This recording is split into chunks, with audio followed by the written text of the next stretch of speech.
This is the NYC Basement Podcast brought to you by Long Step Publishing.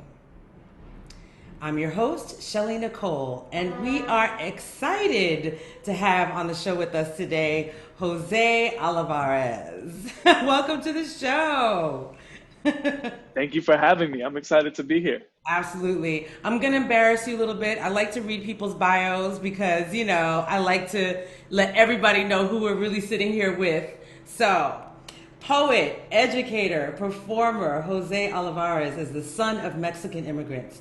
His debut book of poems, Citizen Illegal, was a finalist for the PEN Gene Stein Award and a winner of the 2018 Chicago Review of Books Poetry Prize. It was named a top book of the 2018 Chicago Review of Books. Wait, I just did that. We're gonna do that again. Totally okay. We're gonna do that one more time. Here we go. Let's do it.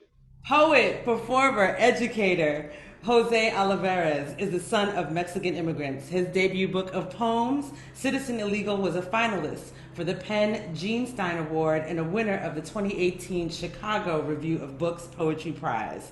It was named a top book of 2018 by the Adroit Journal, NPR, and the New York Public Library. Along with Felicia Chavez and Willie Perdomo, he is co-editing the forthcoming anthology, The Breakbeat Poets, Volume 4, Latin Next. He is the co-host of the poetry podcast, The Poetry Gods. In 2018, he was awarded the first annual Author and Artist in Justice Award for the Phillips Books House Association and named a debut poet of 2018 by Poets and Writers. In 2019, he was awarded a Ruth Lilly and Dorothy Sargent Rosenberg Poetry Fellowship for the Poetry Foundation. His work has been featured in the New York Times, the Paris Review, and elsewhere. And as I said, welcome to the show. I love to see people listen to their accolades. Like people like, wow, all right, yeah, that happened. Yeah, for real. I mean, I listen to it and I'm like, I can't believe that this is about me. Right, exactly. But that's amazing. It's really amazing and wonderful. Okay, truck. So it's really amazing and wonderful. And your book is really brilliant. I really enjoyed it a lot. I just want to say that off the bat because Thank you. And thank you. And thank you. So I'm just gonna jump right into it. Yeah. The title of the book and the title piece, Citizen Illegal. Reading it, I know that so many people here in America are living this story, but to read it as when you put it down and really just put into context really clearly, like, these are my parents. My parents are considered illegal. This is me. I'm considered legal because I was born here. And then all of the sort of things that are wrapped around in that. And what does that really mean when you call somebody illegal? Like, it doesn't really make any sense anyway. But can you just talk a little bit about that? Because to me, like, just coming right into the book, I was like, oh, yeah, right. Here we are. Yeah. Thank you for saying that.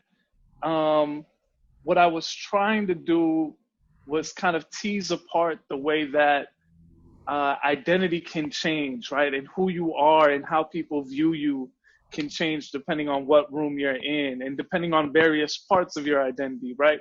And so it's not just so clear cut as like, the speaker in that poem is, always has, some sort of elevated status because they were born in the country, right?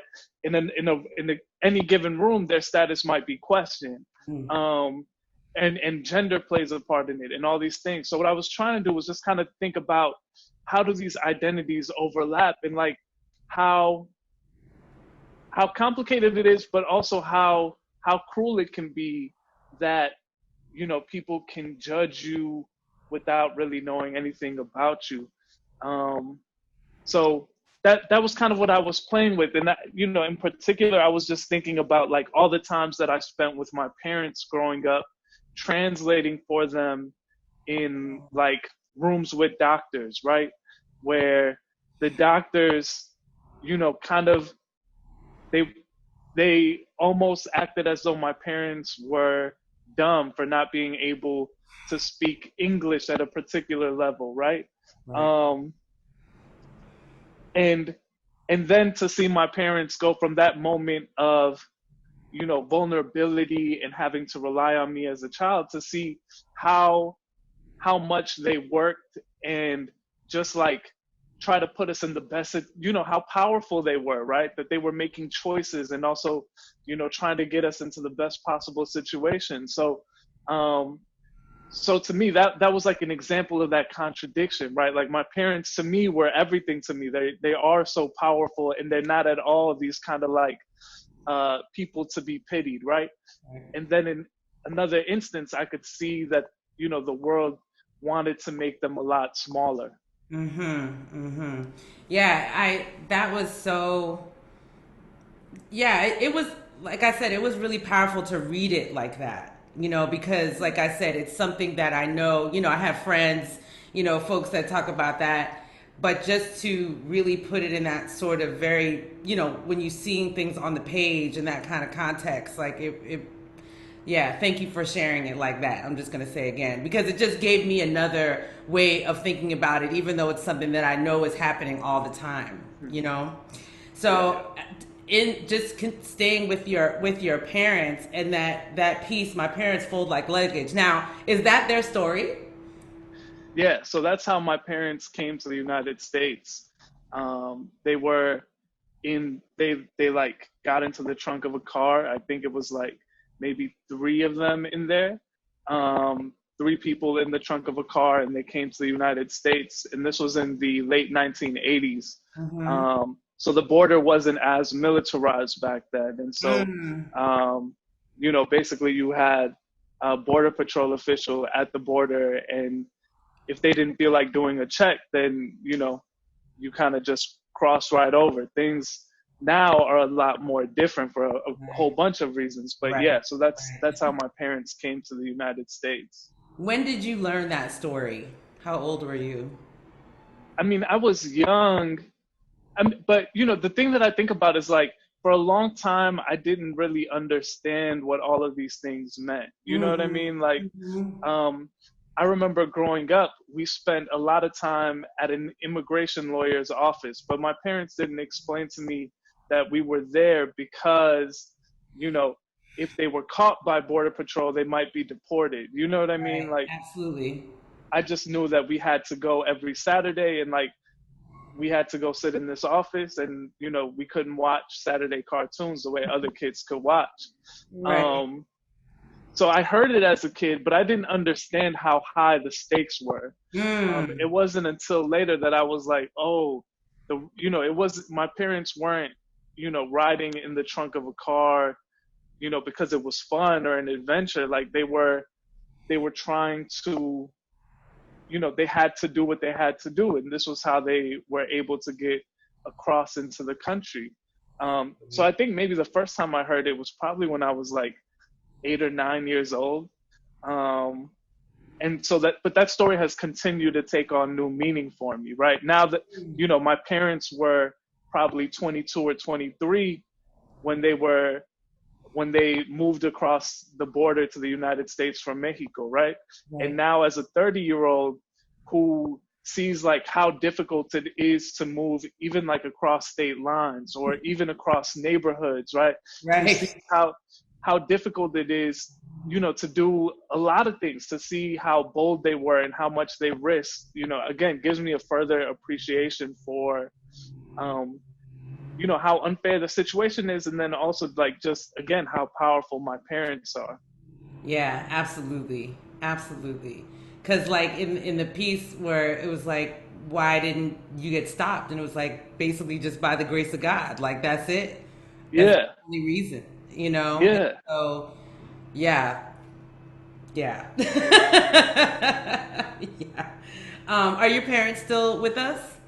yeah. So my parents are both still here. They're in Calumet City, Illinois. Mm-hmm. Um, and actually, my three brothers are over there right now too. Okay. They're all bunkered together Yeah. during COVID. Yeah, yeah. I was asking also for that reason, also because I know some of these pieces, like the piece "Boy in the Belt," like that's really personal, you know, between you and your dad. So I was wondering, has he heard the pieces? Have you read you know, how has that been for him to hear those things? Yeah, you know, so I started writing when I was in high school, and I think I've always written about personal things just because, um, that's what our lives are made of, Yeah. right? And so we want to kind of be introspective and think about where we come from and how we were shaped and who we want to become. Um, you know, Early on, I had this experience with the mentor. It was actually a poem that I wrote about my mom, not about my dad, but I Mm, was trying to write a poem in praise of my mom. And it just so happened that the poem, um, like took place in the kitchen, right? right. And so my mentor, Tony Asante Lightfoot, told me, she was like, this poem has some good things going for it, but you should consider that, you know, your mom is not someone who's just there to serve you, and is not, her only role in life is not just like cooking for you and your brothers, right? And so that was a powerful moment to me because it made, she was right, and I knew that, but I hadn't figured out how to write that way, right? And so Mm, when I write, I'm trying to remember that, like, as big, my parents are my parents, but they also have these other lives and they have these other pressures. So when I try to write those personal poems, I also try to kind of consider, like, their feelings and how they might tell their side of the story. sure. Um, so my dad has heard and has the book, so he's read the poems and has heard Yeah, the poems. yeah, Um, and I think the thing that my parents appreciate is that the book isn't just, um, the parts that are hard. It's not just trying to, like, tell the stories that are gonna, like, make people cry or whatever, but it also has these kind of imaginings of, you know, the type of relationships that we want to have with each other. And the poems, especially like the early poems that are a little bit, that do kind of get into that emotional kind of like, sorry, I'm listening to that motorcycle. Yeah. I don't know what is going down my street. It's not even a motorcycle. It sounds like a truck Oh, dragging, like, I don't know, another truck. But anyway, yeah. Um, welcome to New York. Anyway, yes. Absolutely. Um, so what I was saying was, um, one of the things that I try to do was, if there's a poem that talks about the moments in our relationships that are hard, I try to then include a poem later in the book that attempts to revise that story, right? That attempts to see other possibilities. Um, and that was important for me just because, like, in my relationships with people, I know that I'm just as capable of messing up, and so I want to be given opportunities to make amends and to continue to grow in the future, right? I believe that, like, transformation is always possible as long as we're alive. Absolutely. And that's why I did appreciate like the I guess the other side, which is taking the belt out of, you know, his hand, because it's like at some point, like you say, you have to also take responsibility for yourself and what, you know, and your own, you know, way of being and shifting and changing and transforming and all that kind of stuff. And yeah, I thought that was great. Like I really liked how it was like, you know, how you took both sides. So yeah, or showed both sides, I should say. Yeah, Yeah. absolutely. Um, I really also appreciated the Mexican heaven pieces. So tell me about that because at first I was like, okay, I know like Was that where did that? Why did you decide to do that? Because I think every culture sort of has these jokes, like these sort of inside jokes, and I know they're Uh, not all necessarily jokes. Like some of them is just like your vision of Mexican heaven, but but a lot of them are jokes. So tell me about that, and where'd that come from? Yeah. yeah. A lot of that comes from my brothers who are always cracking jokes. And, like my brothers always say that like um, the sadder they are, the more jokes they'll crack. You know what I mean? Hmm. Um, and so that poem comes from like thinking about their approach to humor, but then also, um, I wanted to try to write a poem that was quote unquote about immigration, but at the same time, um, wasn't so heavy handed as that, right? I didn't want to kind of reveal my purpose right away. Right. And so I had been reading a lot of Natalie Diaz, who's another incredible poet. And so I had this idea that maybe heaven could be a type of allegory, right? And so heaven, like the United States border, is a place where like someone decides if you're good enough to get in, right? And so Mm. that small kind of detail got me thinking about, well, like just like there are multiple United States, right? Like if you live you know, you're in New York, we're in New York. So if you live in like Tribeca, that's one New York City, right? But that's way different than if you live in East New York, right? Or wherever, right? Those are two different New York cities, two different experiences. And so I started thinking, well, maybe there are multiple heavens, right? And so even if you get across into the first heaven, maybe there are other heavens and there's all these other things. And I just tried to like play with the characters and see where that would lead me. Um, yeah, but the humor to me is important. I always think that like sometimes the news will only a lot of times the news will only report on like the sad parts of Mexican life, but to me, like it's not a Mexican party if there's not like a ton of laughing and dancing. You know what I mean? Like I don't think we're a sad people, and so I wanted to make sure that that came across in the book. Well, I think that is definitely one of those things that I think people who are not part of a culture that is considered to be marginalized don't understand about us. Like Mm, how do we keep, cooking good food and dancing and laughing and hugging and loving and, in the midst of what people would consider to be, horrible times, right? right. But like you said, we are not a sad people. You know what I'm Yeah. saying? Like we are not like every day waking up in the morning and just being like, oh, it's another sad day in the neighborhood. Like this is not. Yes, exactly. I don't wake up and I'm like, damn, another day I got to carry this burden. You know what I'm Right, saying? right, exactly. And so yeah, I mean, it makes complete sense to me, of course, but right, we're not a sad people, and yeah, so yeah, that was definitely like I was just laughing at like the one about white people being in heaven, and you're like, oh, there's no white people in heaven. I was like, oh my god. So that one I wrote because so the initial draft of that ends, I think the poem goes, there are white people in heaven too. They build condos across the street and ask the Mexicans to speak English, right? I think that's where the original ending of that poem was. And then, I thought I was like, look, I made a joke. It's funny. Like, look, white people get to be in heaven, but even in heaven, even in the afterlife, they're the conquistadors again, Yes, right? Like yes, they're colonizers and gentrifiers again. They yeah, can't even get it right in the afterlife. right.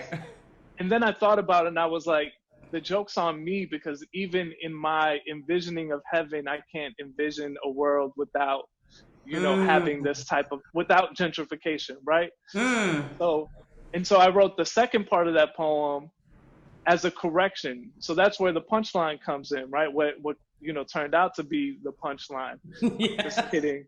There are no white people in heaven. I had to correct myself. So that's how that poem came to be.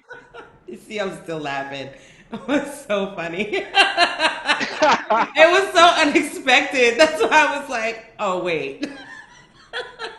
Excellent. That's And you're great. yeah. So good on you, as they say. That makes me so um happy.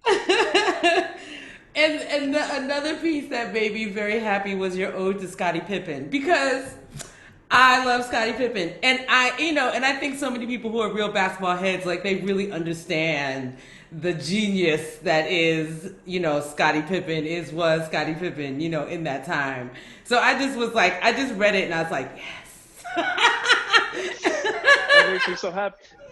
So we're talking, it's September 4th, and I don't know if you saw this, but yesterday, Richard Jefferson was in the news because he said that, maybe Giannis wasn't a Jordan, maybe he was a Pippen. Um, Mm, and it got me thinking about how come it's only Scotty that always has to deal with this kind of like backhanded compliment? Like right. nobody's ever like, well, maybe he's a Kyrie or maybe he's a, there's all sorts of like great players in NBA history that were, maybe not the best player on their team, but still elite, still Or not, incredible right, players. right, not the star, but really the star. Yeah, I mean, Scottie Pippen was a dominant basketball player. He could change Mhm. the game on defense. He was like a playmaker as a Yeah. small forward. So Scottie Pippen deserves more credit for Yes. sure. Yes. Absolutely. Absolutely. So yeah. Oh, to Scottie Pippen. um. So pivoting a little bit, well, a lot of bit. Yes. Um. The piece about my therapist says make friends with your monsters, that really made me think, because I know for a lot of men, and then men of color, like, therapy is not something that we do. Mm. So, what was that moment where you were like, you know what, I think this is something I need to do, and then sort of really having to, for lack of a better term, really get into it, because sometimes people think you can sort of sidestep it, like you can get into it but not really get into it. Yeah. Yeah. Absolutely. I mean, it was so. I very much grew up with this kind of mentality that mental health wasn't real, that like mental health problems were for people, who had money to have those types of problems. You know what I Right. mean? Like Yeah. I never I never really thought about depression. I just thought about whether or not I had, money to go eat or whatever, right? Right. Um and so I remember in college was the first time that I really started to feel it and kind of go through it, and I didn't go see a therapist then for that same reason. I was like, I don't need a therapist. I just, you know I need to. I don't know what I thought I needed. But I need to go to this party, or I need to, yeah, like. yeah, exactly. I'll find other ways to self medicate. Right. Exactly. Yeah. um but for me, so what happened was that I just, I realized that I was sabotaging myself in a lot of ways, and I was sabotaging relationships with people that I really cared about, and it was becoming not just like one-off mistakes, but it was like a pattern of behavior that I could identify, right? And and I also like quickly saw that, just writing about it, like writing isn't therapy, and I was starting to see Mm, that no matter how I wrote about, my relationship to like a particular type of masculinity, that it wasn't enough to just write about those things, that I needed to see. I needed like professional help, and I think it also helped me to like read stories from friends who, you know discovered that they were bipolar maybe later on in mm, life, or mm-hmm. had experience with therapists and could tell me about how helpful it was for them. Right. Um, so I started going, and I was very skeptical. I was like, I'm just gonna like sit here and talk, and you know, and then I'm gonna go home, and everything's Right. gonna be the same. And I was just blown away. The first major thing that I remember happening was, I had gotten fired from a job, and I had never been fired before, and I told my therapist about it, and she was like, well, listening to you talk, it's clear that like race had something to do with it. And that blew me away because, I just, I didn't know that I was allowed to say like, oh, like maybe it isn't, I don't need to like take this all on myself, but I can kind of think about these other factors at play. And it was so helpful to me to be able to like forgive myself and move on and get on to do the next things in my life, to be able to like let go of that self blame. um and so when she, those are like some of the moments that kind of helped me see how powerful therapy could be and how helpful it could be to have someone who was unattached kind of offer up advice and show you perspective. So for me, like I'm a huge advocate for therapy. It's definitely changed my life for the better, I think. Right, absolutely. Yeah, I thought that was a really powerful piece because, as I said, so many, you know, men of color just won't like, or if they start, sometimes you know how it is with therapy or finding a therapist. Hmm. Sometimes the first person isn't the right person, so you Yeah, might have to find somebody else. But oftentimes, if the first person isn't the right person, then it's like, oh, I'm done. It didn't work yeah, for me, so I'm not gonna go any further. So I think that is really an important piece.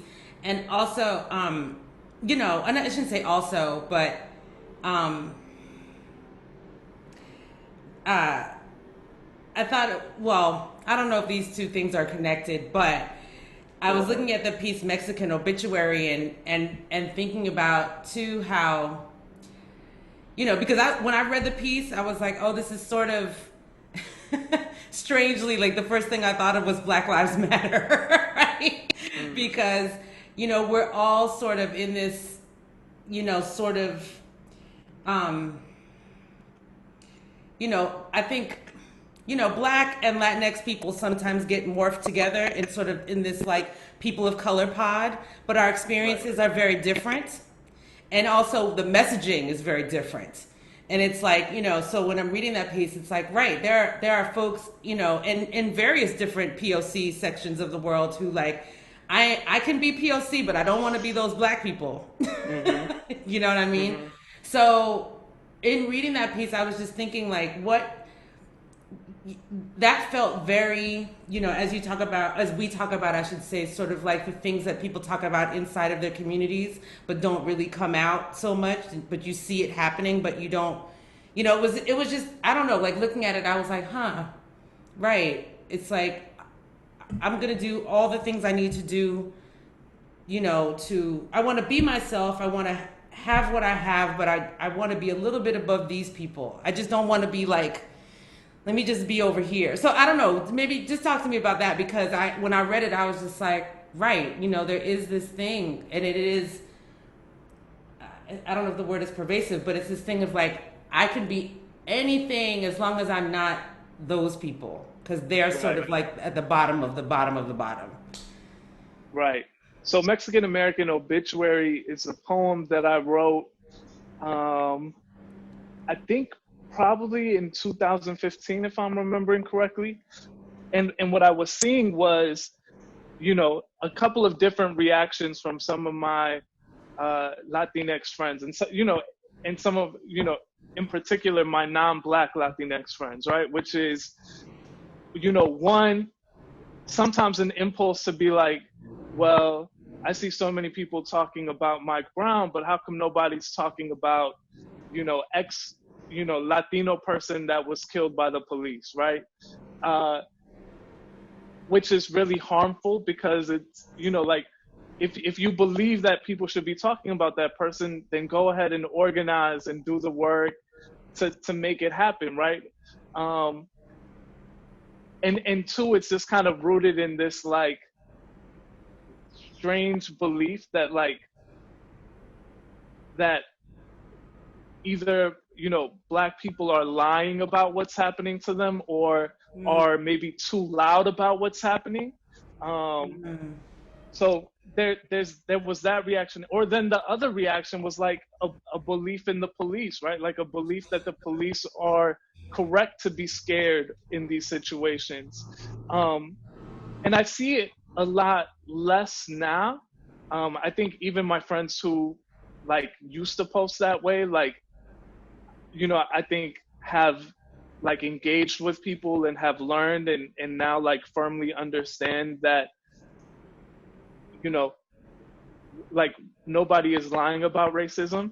Um, so I wrote that poem though to address them, right? To say like, look, you are so caught up in this anti-black way of thinking that you're not even realizing that the police are like, one, also killing Latino people, but then two, like the police are working with ICE and various border patrol agencies. And so, you can't be pro police and anti, border patrol. Like they're the same, they're working together to inflict violence on our communities, right? And so I included that poem because I wanted, in all of my writing, I'm always trying to like make sure that I'm centering first and foremost like other Latinos, and so if I was thinking about like what white people would think, then maybe I wouldn't have included that one, right? But I wanted to make sure that I included it as a real critique of our communities, that we can be, to your point, be like engaged in this type of like, POC if it benefits us, but when things get hard, we don't want to fight for Black lives, right? And that's not right. And it's such a I don't know what the word is, but it's ultimately not a vision for the future that I want to engage in, right? So that's why I included that poem. And I included that poem next to poems that like are about my own relationship to whiteness and to colorism, right? I have this kind of suite of poems that, is very honest in like the way that I might appear to some people. So I wanted to make sure to implicate my own people, but also implicate myself as someone who is always learning and trying to grow. Right. And why, I mean, I think it is such an interesting thing how it seems challenging for folks, and maybe like you said, maybe not so much now, but for folks to sort of put together the relationship between the police and say Border Patrol or say ICE. Like, because to me, they all go under the same umbrella, but it's interesting that there can be some sort of like strange separation between one and the other. And I don't know, maybe I don't know, maybe you've had more conversation about that and why that is such a, I don't know, I don't want to say why, but how, it just seems like, yeah, these are all the same entities. I mean, so like I said, I grew up in Chicago and in Calumet City, Illinois, which is a suburb of Chicago. And so Black people, and particularly Mexicans, there are other Latinx people in Chicago, including like a pretty big Puerto Rican community. Mm-hmm. But the two, but it's a lot of Mexicans, and there's a lot of Black people, Black American people with roots in like Mississippi and Louisiana and Alabama. And so the two communities have a very complicated relationship, right?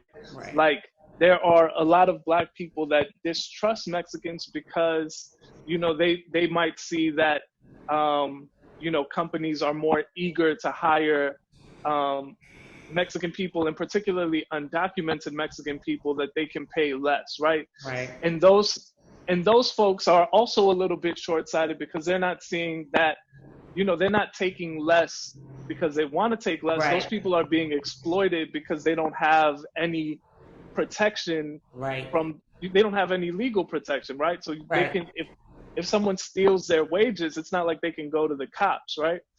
And then on the other hand, you have Mexican people who, like, one, are growing up within American society, right? And so are fed via, I think about like shows like Cops, right? Where, what did you see was like Black people committing crimes and the police having to catch them, right? Right.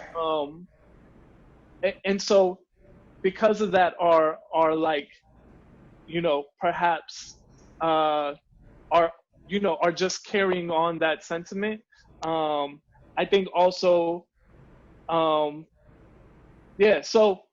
I think that the two communities have a complicated relationship. Now, what I'll say is that I agree with you, right? To me, and so again, in Chicago, there's this thing called the gang database, right? Mm. And what it is basically either police officers or ICE agents can say they saw you on a particular block and say because you were on that block, you were, you're part of X gang that they had, they know is on that block, right? Yeah. Um, and so they've discovered all sorts of like wild inaccuracies where like if they see you on one block and then they see you on like an opposing block, you might be registered as being part of like two different opposing gangs, which like Right. doesn't make any Yeah. sense. Right. But the other thing is like uh the police will give that gang information to ICE, and ICE will use that information to try and like deport people right away because they're quote unquote criminals, right? They're Right. Right. gangsters.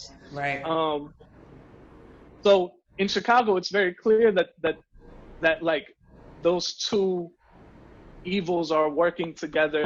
They're taking up a whole ton of resources, right? They're Yeah. building new buildings, they're hiring new people, and that really what their function is to terrorize both communities. Right. Now, it's a little bit easier for me to say that, I think, um because I'm like often not in the position, I don't often have to call the police. I don't often have to witness crime or anything like that. You know Right. what I mean? Right. Yeah. And so that kind of distance might help me see a little bit more clearly that there are other alternatives. But Mhm. um, I don't know exactly why. It's just something that I know is true, and so I'm always trying to think about like how to fight it. Well, I think what you said makes perfect sense. I mean, it makes perfect sense. Like I know how the media portrays, black folks, and I know how black folks think about, if they think somebody's being hired over them or because of, and like you said, and often things are not nuanced, right? Conversations are not nuanced. So like you said, it's not always people also taking into account the fact that yes, Mexican folks are being hired, but yes, like you said, they can also very easily not get paid and not have any way to get that money back. You know what I'm saying? Right. Because you can't go and get a lawyer or get somebody because you're undocumented and so on, and trickle and, Yeah. and ripple and ripple. So yeah, I mean it makes complete sense. And and like you said, you know, we don't often get to have these conversations with each other, right?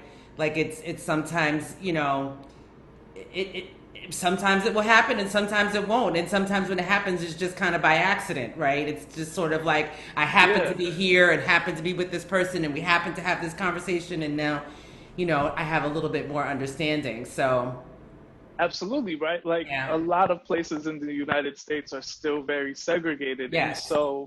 um, and so you're right. I think that's a really good point. Often we don't get to have these conversations, and there's also this, and because so often we have to respond against violence from white people or white communities, we Yes. don't get a chance then come together as a group and kind of take care of like whatever uh, grievances or you Right. know whatever, what's the word I'm thinking of? I don't know, whatever we have to kind of deal with amongst ourselves, Yeah. because it's not like if white people went away everything would be harmony, right? We would still have to figure out how to live Yeah. together Yeah. in community with each other. So Yeah. but oftentimes that we're always in emergency mode, right? And so we Yes. don't get the Yes. chance to kind of take things down a level and figure things out Right. amongst each other. Yeah, yeah, it's definitely, yeah, and I've been having this conversation with a couple of friends of mine around what how I hate the term black on black crime because it's ridiculous, but I really loved your piece. White folks is crazy because to me it's like it's white on white crime, right? It's kind of like when you're watching these shows, these datelines, these 2020s or all these kind of things, and it's just like, oh yeah, and these folks, like, they seem like they doing it and they don't really care, but Yeah. it is really a thing. And I think about that sometimes because I'm like, wow, how, is it like cognitive dissonance, like where you just see yourself on these particular shows or in the news or whatever, and you don't see how violent you are, but when you see us in the news and you see us on these shows, then we are the worst, you know. And it's like, wow, like you said, do they just not care, or you, is it like the horse blinders, you know what I mean? Yeah. Yeah. Yeah. I don't know. I I know you still don't don't know. know. I know you I still don't don't know. know. I know. But that was another poem where I was like, right, like it just seems like there's never a conversation. Like there will be things that white folks do all the time. I mean, a la, you know, school shootings or any kind of, and it's always taken to a place of, you know, we know the things. It's always a mental illness or whatever. It's like, so Right. wow, none of us get a block of mental illness, you know, space Right. when they're coming to, you know, prosecute us. Like there's never that, you know, grace given. Yep. Yep. Yeah. So I was just like, wow, man. I think I'm that's why glad I you like really that liked your poem. book, because I was just like, I'm laughing. I'm like, yeah. And then I'm also like, and right, you know? Yeah. That was the reaction that I was hoping to get, so that makes me happy. Yeah. Well, yeah, it's 100% because I was just like, yeah, okay. Um, and another, you know, white people poem. Which I wasn't expecting to be a white people poem, which was I walk into every room and yell, where all the Mexicans at? Because I was like, honestly, when I read the title, I was like, oh, it's gonna be about party. Like this is gonna be Yeah. like, you know, when I walk into the room and I see my people, and it's like, you know, like in Brooklyn where Yeah. we like where Brooklyn at. Yeah. But you know, I was like, oh, this is really about not being seen. Yeah. And yeah, like yeah, I want you to talk about that because I have all my own thoughts about that. But yeah. Yeah. You know, and so hearing so I wrote the title first, and I think I was hoping to write the poem that you expected, which was like this party poem. Yeah. Um, and but the thing that I got stuck on was just like I had gone. It's like a true story. I went to this party, and I got to read my poems, and I'm having like a good time. I am in that kind of party mode, and I'm feeling good. And then, this white woman begins talking to me, and I'm feeling good. So we're talking, we're having a good conversation, and then Yeah. something will happen. That takes you out of it, right? Where you realize the distance, and all of a sudden, party mode is over, and you realize that there's a wall between you that she can't see past, right? Mm. And at the same time, I'm like sitting here, and I'm like, she's acting like there are no Latino people in Lower Manhattan or whatever, and I'm in this room, and I'm looking around, and I see that you know like Latino people are like maybe the majority in the room. It's just that they're not, they're like making sure that everything happens. And so Right. it is that moment, like one, like the breakdown of intimacy when you're feeling good and you're talking to someone and you're expecting it to go one way, and then, you know, they say something, whether it's about immigration or about black on black crime, and all of a sudden you see that they're not seeing you, right? They're seeing whatever it is, whatever projection they have in their head, and that's it. And in this moment of like, it's wild to simultaneously feel so invisible, and at the same time realize that everywhere I go in the city, like I feel like I'm amongst my people. You know what I mean? Like it Right. doesn't matter where I'm at. Mhm. I know exactly where, I know exactly what music I'll find in the kitchen. I know exactly where. So it was a little bit about that type of like peculiar loneliness that can happen. Mhm.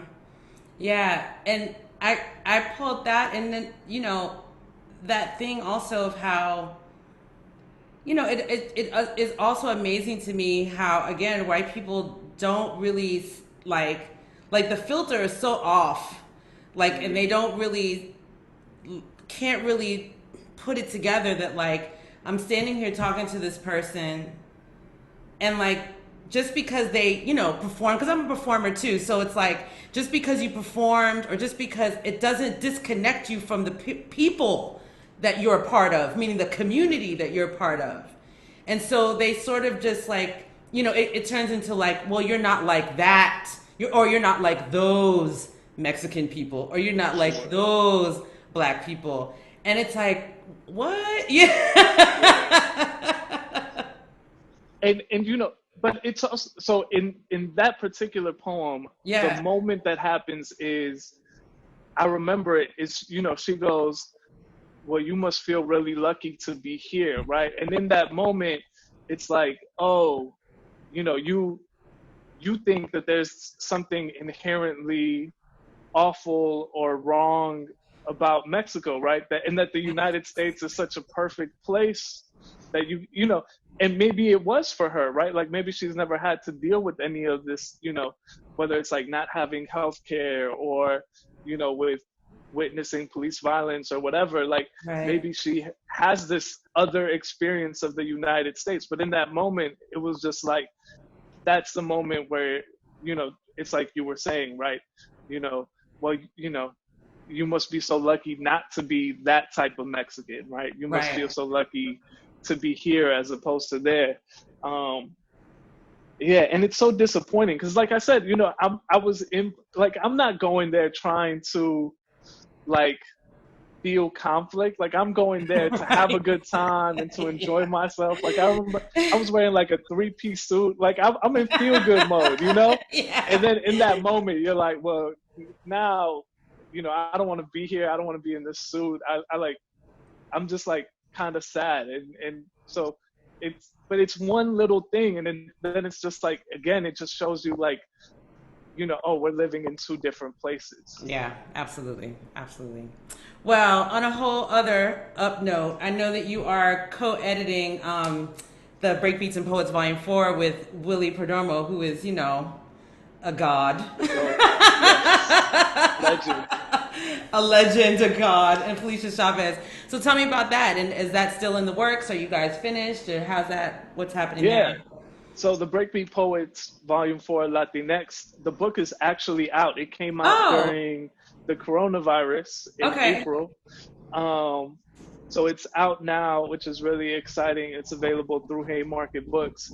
Okay. And it was really a beautiful experience to be able to collaborate with Willie and Felicia and get to highlight a whole bunch of different Latinx people with different backgrounds and different experiences and really showcase like how diverse a diaspora it is. Right. So, since it's out, is it like available wherever people can buy books? Is it one of those kind of things? Okay. Yep, yep, Awesome. available wherever you get your books. Absolutely. Awesome. Yeah. Yeah, I'm going to definitely check that out. And of course, we'll be spreading the word about that. Are you working on anything else at this moment? Or was that kind of like, we got that out, I'm taking a break?